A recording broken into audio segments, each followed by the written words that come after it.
In 1865, a dollar of gold cost $70 in Confederate currency, not because of a banking crisis, not because of a stock market crash, because 4 years earlier, a country decided to go to war with itself over who got to own human beings as property, and the bill came due in ways no one saw coming. The American Civil War killed somewhere between 650,000 and 750,000 people. If that happened today, proportional to population, we'd lose 6 million Americans. But here's what almost no one talks about. The war didn't just kill people. It killed an entire economic system, and in doing so, it accidentally invented the financial architecture of the modern American state.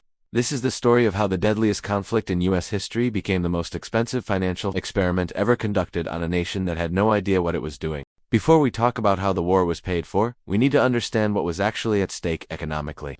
In 1860, the American South was unbelievably wealthy, not broadly wealthy, not middle-class building small businesses wealthy, concentrated wealthy. A household at the 90th percentile in the South owned 14 times more than the median household. For context, that ratio today is 12 to 1.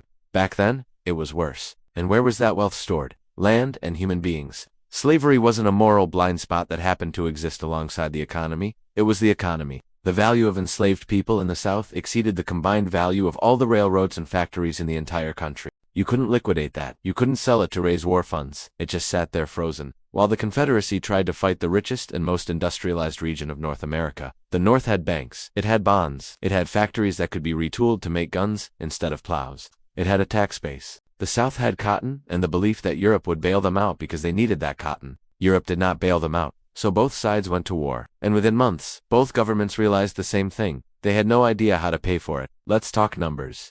The Union and Confederacy spent a combined $6.6 billion fighting each other, in $1,860. If you adjust that for inflation using GDP share, which is the only measure that makes sense for something this large, the cost of the Civil War would be $44 trillion today. That's 150% of current U.S. GDP. Let me say that again. The Civil War, as a percentage of the national economy, cost more than the country currently produces in an entire year. And no one had that money. So both sides did what governments always do when they run out of money. They borrowed, they taxed, and they printed. The Union raised 21% of its war funding from taxes. Mostly tariffs at first, but then, in 1861, Congress did something it had never done before. It passed an income tax. A flat tax on income over $800. It wasn't progressive, it wasn't permanent, but it worked, and it set a precedent. The Union raised 66% of its funding from borrowing bonds, lots of bonds, and here's where it gets interesting.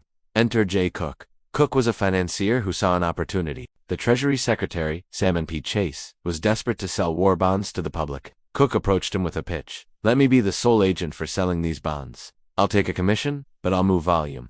Chase didn't like the monopoly angle, but Cooke was good. He didn't just sell bonds to rich people. He sold them to families, small business owners. He ran ads in newspapers. He framed bond buying as patriotism. He created the first mass-market government debt campaign in American history, and it worked. Cooke made millions. The government raised hundreds of millions.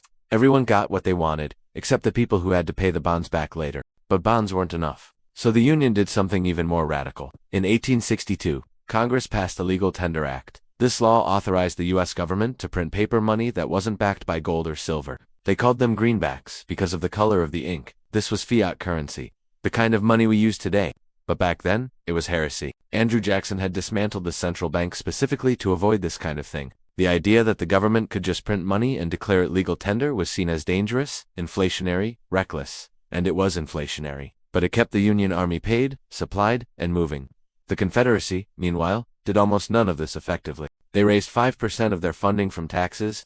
5%? The rest came from printing money and issuing bonds that no one trusted. Without gold reserves, without foreign credit, without a functioning tax system, the Confederacy did the only thing it could. It printed Confederate dollars and hoped people would accept them. At first, they did. In 1861, $1 of gold cost about $1.10 in Confederate currency. By 1864, it cost $20. By the end of the war, $70. That's not inflation.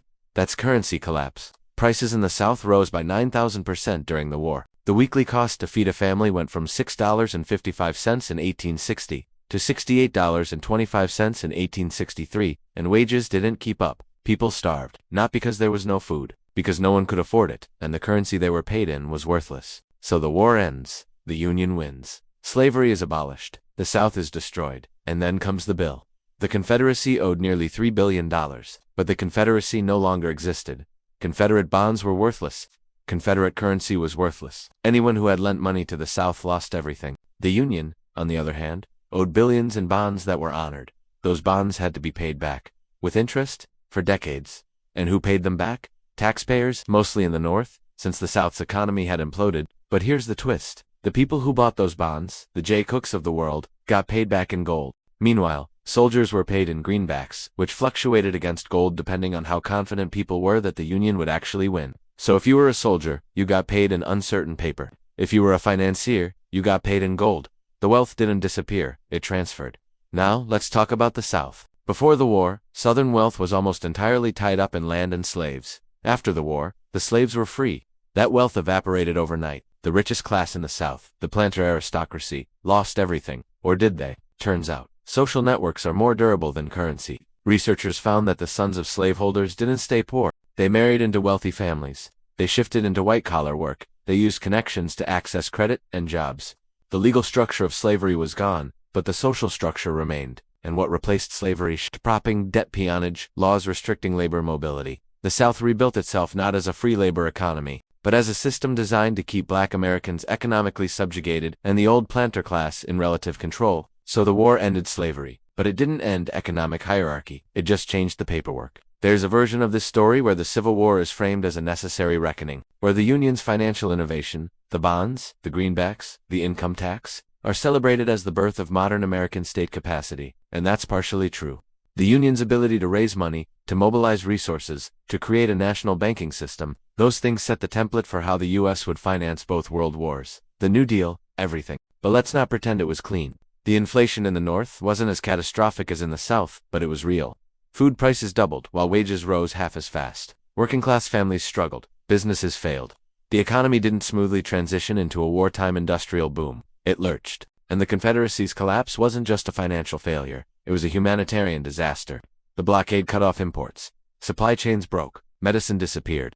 By the end, Confederate soldiers were deserting not because they'd lost faith in the cause, but because their families were starving and their money was worthless. The war cost $6.6 billion in direct spending, but economists estimate the indirect costs, lost production, disrupted trade, long-term damage, at another $7 billion. That's $13 billion in 1860 money. Adjusted for GDP share, that's closer to $90 trillion in today's terms. No one talks about it that way, but that's what it costs.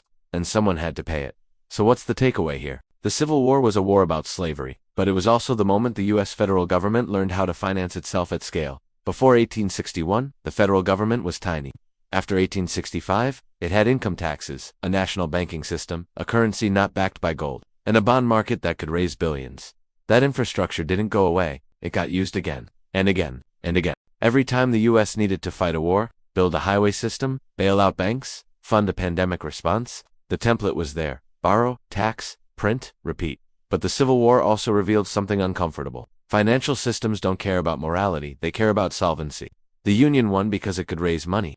The Confederacy lost because it couldn't. Slavery ended not because the financial system opposed it, but because the system that depended on it collapsed under the weight of war. And after the war, the people with connections, with capital, with access, they recovered. The people without?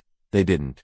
Freedmen were promised 40 acres and a mule. They got neither. Instead, they got sharecropping arrangements that locked them into debt. The South's economy stayed agrarian, stayed poor, stayed racially stratified for another 100 years. Meanwhile, the North industrialized, railroads expanded, fortunes were made. Jay Cook became a legend. The war had been devastating, but for some people, it had also been very, very profitable. So here's the question no one wants to ask. If the Civil War cost the equivalent of $90 trillion in today's money, destroyed an entire region's economy, killed 750,000 people, and ended with the wealthiest class in the South using social networks and legal tricks to maintain power anyway, did it actually solve the problem it set out to solve? Slavery ended. That mattered.